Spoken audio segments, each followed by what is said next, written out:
किसी गांव में दो सगे भाई रहा करते थे। बड़ा भाई अमीर था, उसके पास किसी भी चीज की कमी नहीं थी। छोटा भाई गरीब था, मेहनत मजदूरी करके पेट को पालता था। एक दिन दोनों भाइयों में बहस होने लगी। बड़े भाई ने कहा, भले का भला नहीं होता। आज की दुनिया में भले को कोई भीख भी नहीं देता, इसलिए अपने भले की बात पहले सोचनी चाहिए। नहीं भैया, औरों को कष्ट देके अपना भला कैसे हो सकता है। अच्छा तो चल, हम गांव में कुछ लोगों से पूछ लेते हैं। अगर तेरी बात सही निकली तो मेरे पास जितना भी धन है वो सारा तेरा, और अगर मेरी बात सही निकली तो तेरे पास जितना भी धन है वो सब कुछ मेरा। दोनों भाई गांव पहुंच गए और एक के बाद एक जिससे भी पूछा, सभी ने कहा आजकल भलाई का जमाना ही नहीं रहा। भलाई करने वाला तो भूखा मरता है, और जो बुरी राह पर चलता है वह खूब फलता फूलता है। अब छोटे भाई के पास जो खेत का टुकड़ा था वह भी शर्त में हार गया। अब वह दाने दाने का मोहताज हो गया। उसके बीवी बच्चे भूखे मरने लगे, खाने को कोई उधार भी नहीं देता था। वह अपने बड़े भाई के पास अनाज उधार लेने के लिए गया। सोचा बड़ा भाई है, वह मना नहीं करेगा।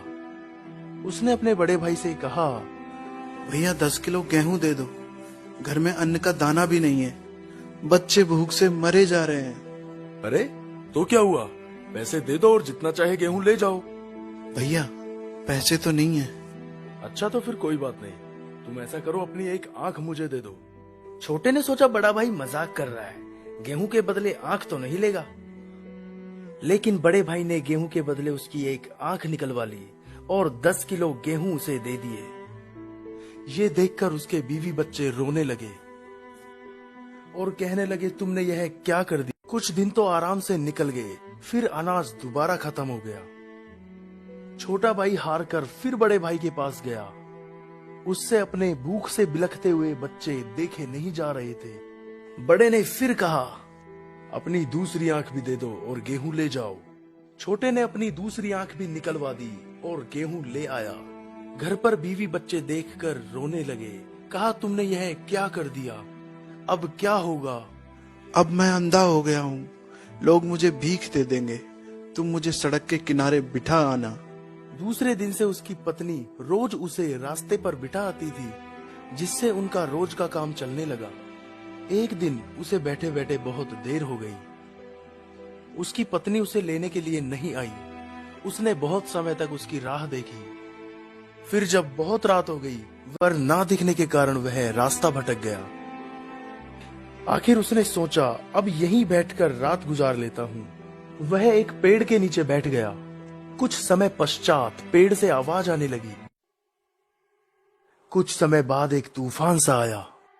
दरअसल ये भूत प्रेत थे। उनमें से एक उनका सरदार था। भूत बहुत खुराफाती थे। ये सब 1 महीने भर तक लोगों को सताते थे, और महीने में एक दिन इसी पेड़ के नीचे सरदार सबका हिसाब किताब करता था। आज वही हिसाब किताब करने वाला दिन था। हाँ भाई, तुम लोगों ने क्या क्या किया, एक एक करके बताओ। एक गांव में 2 भाई थे सरदार। दोनों में भले बुरे का तर्क हुआ। दोनों ने बाजी रखी। छोटा भाई हार गया तो मैंने उसे अंधा बनवा दिया। बहुत खूब, अब वह अंधा ही बना रहेगा। वो क्या जाने, इस पेड़ की तली की ओस लगाने से उसकी आंखें ठीक हो सकती हैं। सरदार, गांव में मुखिया की बेटी की शादी होने वाली थी। गांव में खुशियां मनाई जा रही थी, पर मैंने मुखिया की बेटी को गूंगा बना दिया, जिससे उसकी शादी नहीं हो पाई। पूरे गांव में मातम छा गया। बहुत खूब, अब वह गूंगी ही रहेगी। किसी को क्या मालूम, इस पेड़ की झूलती जटा को पीस कर पिला देने से वह फिर से बोलने लगेगी। खैर छोड़ो, 1 महीने बाद इसी दिन फिर यहीं मिलेंगे। एक तूफान सा उठा और तीनों भूत चले गए। तब तक सवेरा हो चुका था। अंधे भाई ने सबसे पहले वहीं की ओस की बूंद अपनी आंखों पर लगाई तो उसकी आंखें लौट आई। उसने जल्दी से पेड़ की जटा ली और घर लौट गया।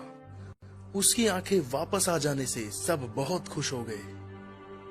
उसने सारा किस्सा अपनी पत्नी को सुनाया और घर से निकल गया और मुखिया के घर जा पहुंचा।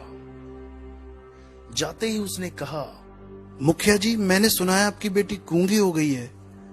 मैं उसे ठीक कर सकता हूँ। छोटे भाई ने झट से पेड़ की जटा को पीसकर मुखिया की बेटी को पिला दिया और वह बोलने लगी तो मुखिया बहुत खुश हुआ। मुखिया ने खुश होकर उसे एक गाड़ी, खूब सारा धन और रहने के लिए एक घर दे दिया। छोटा भाई धन से लदा हुआ घर लौटा। उसके परिवार में खुशी की लहर दौड़ गई। बड़े भाई ने देखा कि उसकी आंखें भी आ गई हैं और इतनी दौलत भी। वह ईर्ष्या से जलने लगा। उसने छोटे भाई से माफी मांगी, गिड़गिड़ाया कि उसे राज बता दे। छोटे भाई को दया आ गई और उसने सारा राज बड़े भाई को बता दिया। बड़ा भाई भी वहीं उसी पेड़ के नीचे पहुंच गया। फिर वही तूफान आया और भूतों की आवाज आने लगी। लेखा जोखा होने लगा। भूत कहने लगे, सरदार, जो किया कराया था सब पर पानी फिर गया। जरूर किसी ने अपना भेद सुन लिया। भूत जब पेड़ के पीछे गए तो वहां बड़े भाई को बैठा पाया। फिर क्या था, झट से उसका गला घोट दिया और बड़ा भाई वहीं मर गया।